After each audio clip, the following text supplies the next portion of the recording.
Bonjour les 4e E, on se retrouve aujourd'hui jeudi 8 avril pour la suite de notre séquence sur les probabilités.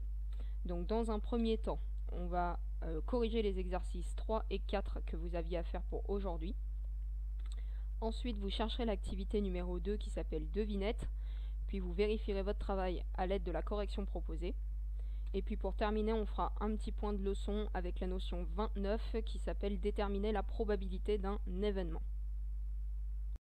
Donc pour commencer la séance d'aujourd'hui, on va corriger les exercices 3 et 4 que vous aviez à faire pour aujourd'hui.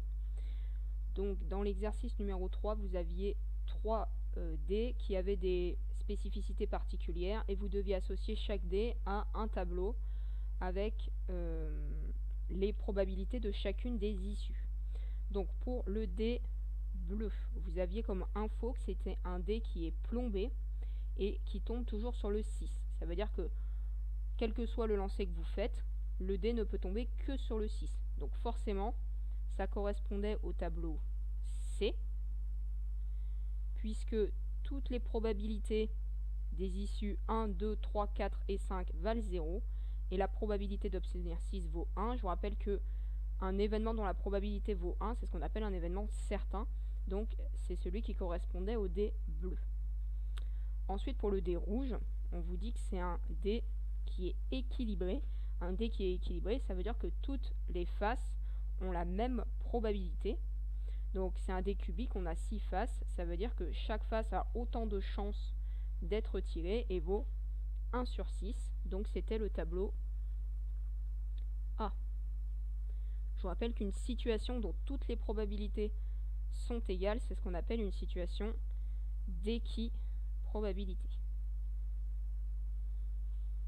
Pour finir, forcément, le dé vert correspondait au tableau B puisqu'on n'a plus le choix.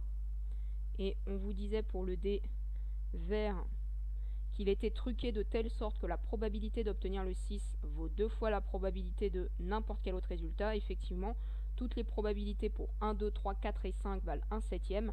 Et la probabilité d'obtenir 6 vaut bien 2 septièmes, donc 2 fois la probabilité d'obtenir 5 par exemple.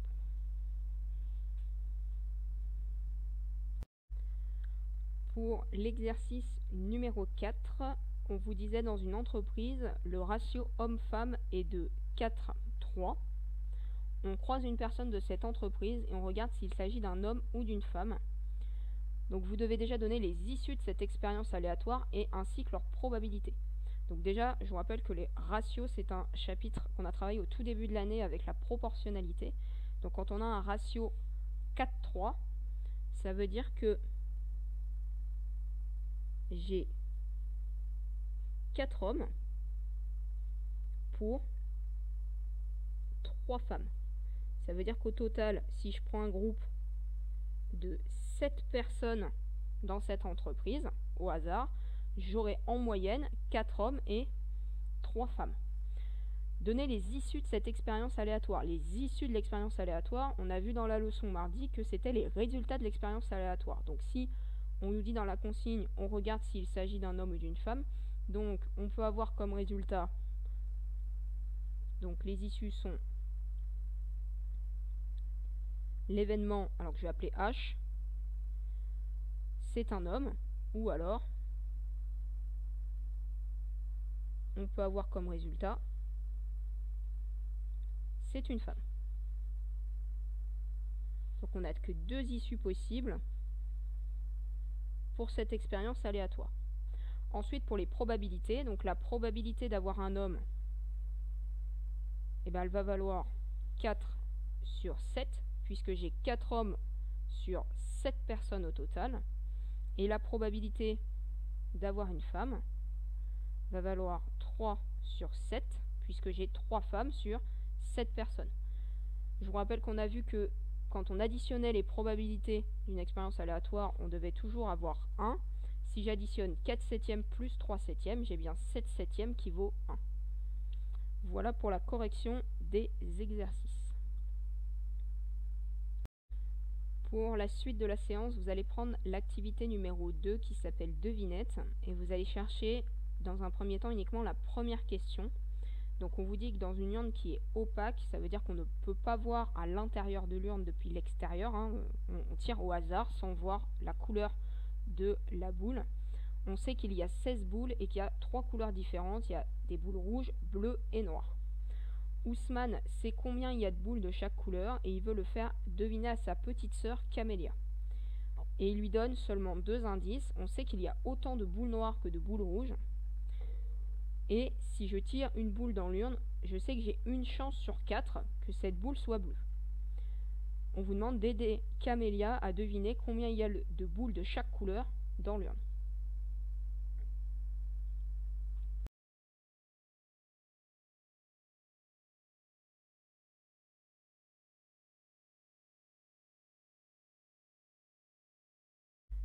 Correction de cette première question. L'information qu'il faut utiliser en premier, c'est celle-ci. Ça veut dire qu'on a une chance sur 4 qu'une boule soit bleue. Ça veut dire que la probabilité de tirer une boule bleue est de 1 sur 4.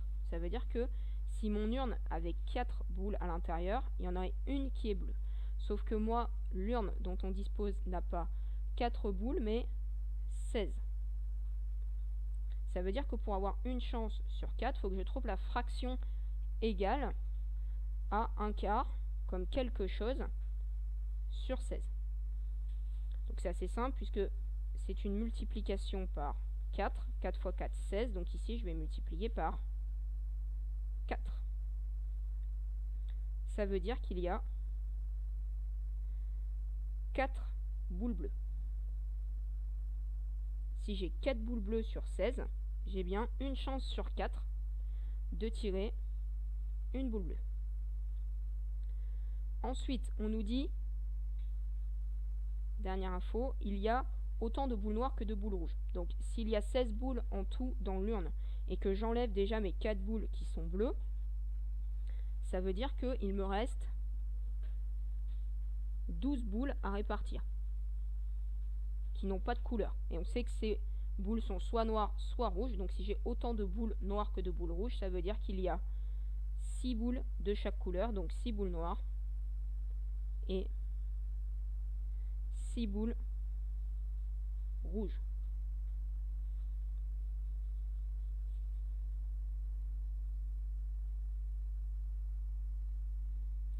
Voilà pour la correction de l'exercice de la première question de l'activité 2. Donc maintenant qu'on a déterminé la répartition des boules dans l'urne, vous pouvez faire la deuxième question. Donc on vous dit qu'Amélia ajoute 2 boules noires par rapport à ce qu'on a trouvé dans la question précédente.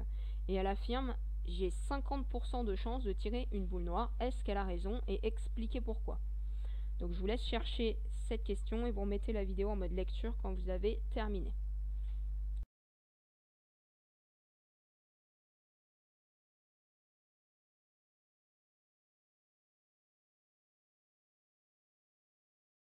Donc dans la question précédente, on a vu qu'il y avait 4 boules bleues,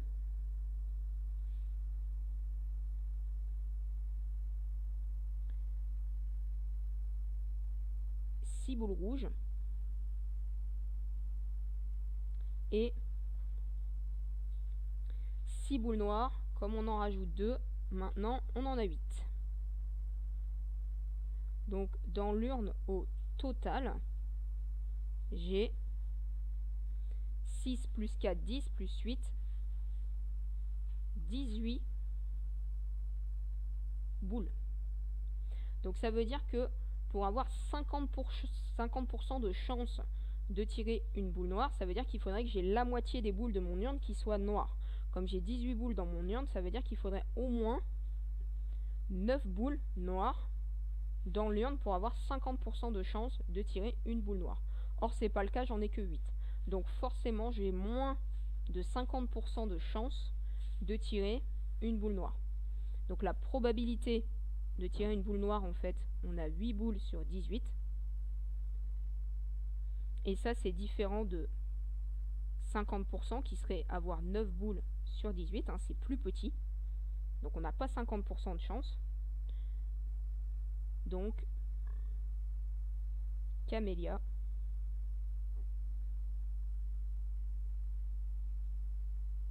a tort.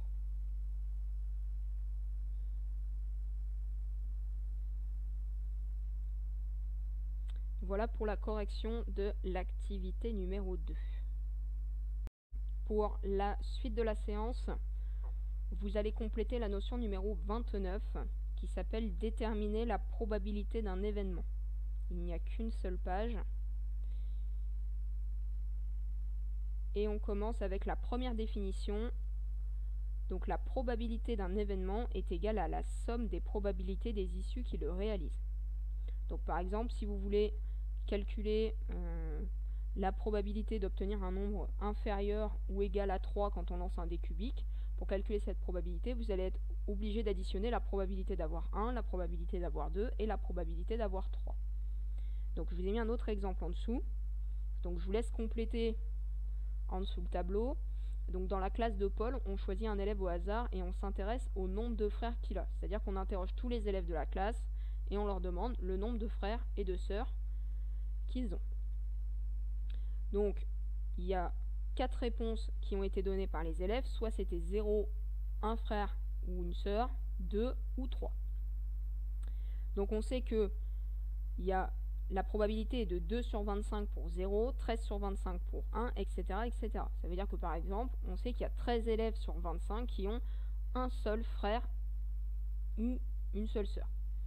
Donc si on vous demande les issues qui réalisent l'événement, choisir un élève qui a au moins 2 frères et sœurs.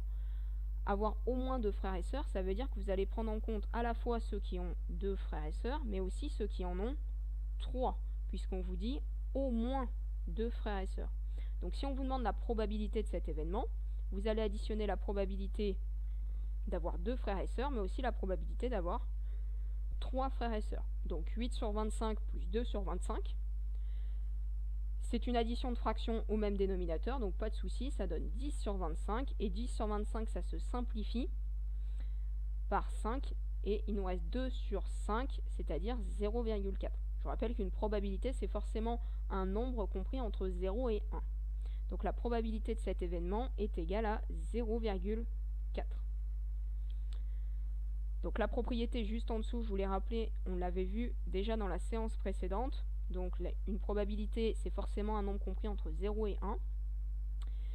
Et la propriété qui suit, qu'on vient de voir dans l'activité, c'est dans une expérience aléatoire où toutes les issues sont équiprobables, la probabilité d'un événement, c'est le nombre d'issues qui réalisent l'événement, divisé par le nombre total d'issues. Donc tout à l'heure, par exemple, quand on travaillait sur l'urne avec les boules noires, si on cherche la probabilité d'avoir une boule noire, ça veut dire qu'on va venir diviser le nombre de boules noires par le nombre total de boules dans l'urne. Donc dans l'exemple juste en dessous, on vous dit que dans un placard, il y a 3 polos qui sont rouges, 2 qui sont bleus et 5 qui sont verts. On en prend un au hasard et on vous demande de calculer la probabilité de l'événement obtenir un polo vert.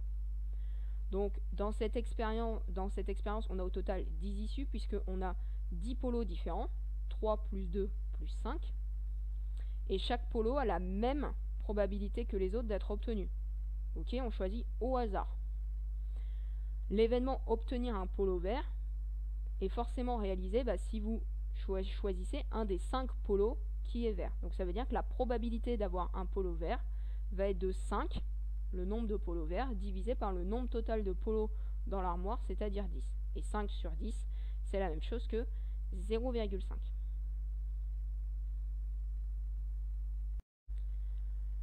Donc c'est la fin de cette séance numéro 2. Pour vous entraîner donc sur ces notions de probabilité, vous allez me chercher pour la rentrée, donc pour lundi 26 avril, les exercices 5 et 6. Donc attention, l'exercice 5 est sur la fiche d'exercice numéro 1, l'exercice 6 est sur la fiche d'exercice numéro 2. Donc vous me les cherchez pour la rentrée, ce n'est pas la peine de me les envoyer, on les corrigera le lundi 26 avril. Ensuite, je vous rappelle que c'est le dernier jour pour faire le QCM numéro 1 de révision, pour ceux qui ne l'auraient pas encore fait. Et je vous rappelle que par contre, vous avez des exercices à me renvoyer pour demain. Donc avant demain soir, c'est le devoir numéro 1 sur les probabilités. Sur ce, je vous dis bonne fin de journée. Et puis on se retrouve demain pour la classe virtuelle avant les vacances. Allez, au revoir, bonne fin de journée.